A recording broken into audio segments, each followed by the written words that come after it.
cual debemos remitirnos a las clases iniciales del curso. Al haber hecho eso, entenderemos que el derecho lo que busca es tratar de direccionar el comportamiento de las personas para que puedan vivir en sociedad. Mejor dicho, para que las personas se comporten de cierta manera.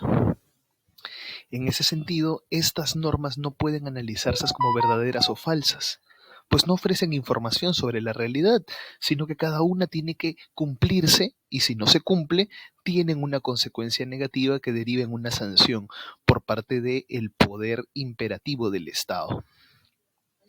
La estructura de las normas jurídicas es de verdad sencilla. Todas las normas jurídicas inician con un supuesto de hecho y cada supuesto de hecho tiene una consecuencia. Vamos a analizarlo con un ejemplo. Para iniciar, hablemos del supuesto de hecho. El supuesto de hecho es una hipótesis que formula el autor de la norma jurídica, de manera que cuando se verifica que esta hipótesis se cumple en la realidad, genera como consecuencia la llamada consecuencia jurídica. Básicamente, siguiendo las leyes de Newton, por cada acción hay una reacción.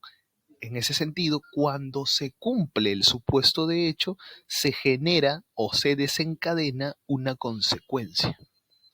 De esta manera, la consecuencia es el efecto que el autor de la norma jurídica le atribuye. Miren ustedes, veámoslo en un ejemplo muy sencillo. Veámoslo en un ejemplo muy sencillo. El Código Penal, en el artículo 106, establece el delito de homicidio simple, de manera que el que mata a otro será reprimido con pena privativa de la libertad no menor de 6 ni mayor de 20 años. En este caso, quiero preguntarte, ¿cuál crees que es el supuesto de hecho y cuál es la consecuencia? Bueno, en realidad, como ya vimos en la clase dictada en tiempo real, el supuesto de hecho no es otro que el que mata a otra persona. Cuando tú verificas que alguien ha matado a otra persona, entonces la consecuencia jurídica será que esa persona que ha matado será privada de la libertad en un plazo de 6 a 20 años.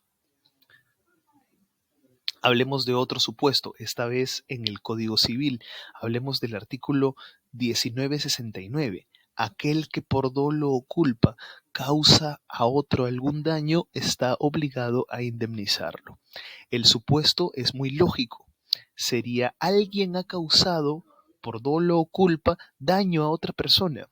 Entonces, la consecuencia sería la obligación que tiene esta persona que ha generado el daño de indemnizar al perjudicado.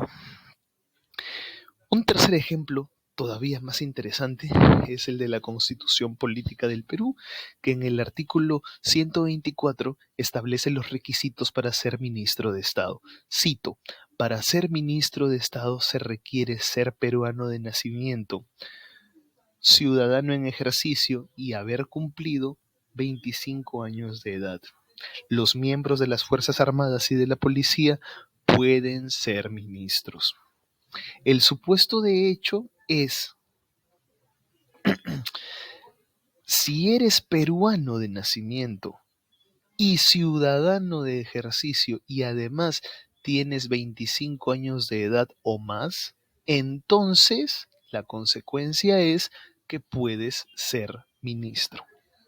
Como verás, la gran mayoría de las reglas están estructuradas en este supuesto de supuestos y consecuencias. La estructura de una norma es básicamente la misma. Mira, hablemos del caso de la vacancia presidencial, que está establecido en el artículo 113 de la Constitución Política del Perú y dice lo siguiente. La presidencia de la República vaca por muerte del presidente de la República, por su permanente incapacidad moral o física declarada por el Congreso, por la aceptación de la renuncia por el Congreso, salir del territorio nacional sin permiso del Congreso o no regresar a él dentro del plazo fijado. y además habla de la destitución tras haber sido sancionados por alguna de las infracciones mencionadas en el artículo 117 de la Constitución. Básicamente te dice, si se cumple cualquiera de estos, la muerte del presidente, su incapacidad moral o física declarada por el Congreso, etcétera, basta con que se cumpla cualquiera de estos para que la consecuencia sea la vacancia presidencial. Una vez que ya te he mencionado la norma jurídica, permíteme que te explique detalles indispensables sobre su publicación. Para eso, permíteme remitirme por favor al artículo 109 de la Constitución, que habla acerca de la vigencia y obligatoriedad de la ley y sostiene que la ley es obligatoria desde el día siguiente de su publicación en el Diario El Peruano, salvo disposición contraria de la misma.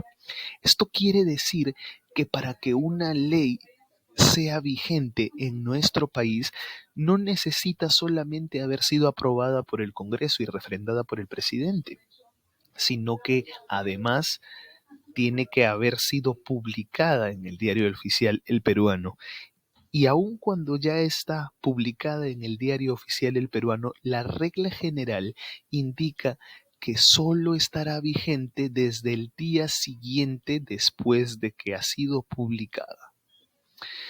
Yo quiero hacer aquí una mención muy importante, y es el hecho de que hay ocasiones en los que la propia norma, en la letra de la norma, indican esta norma, esta ley, esta nueva regulación estará vigente a partir de, por ejemplo, el año 2025.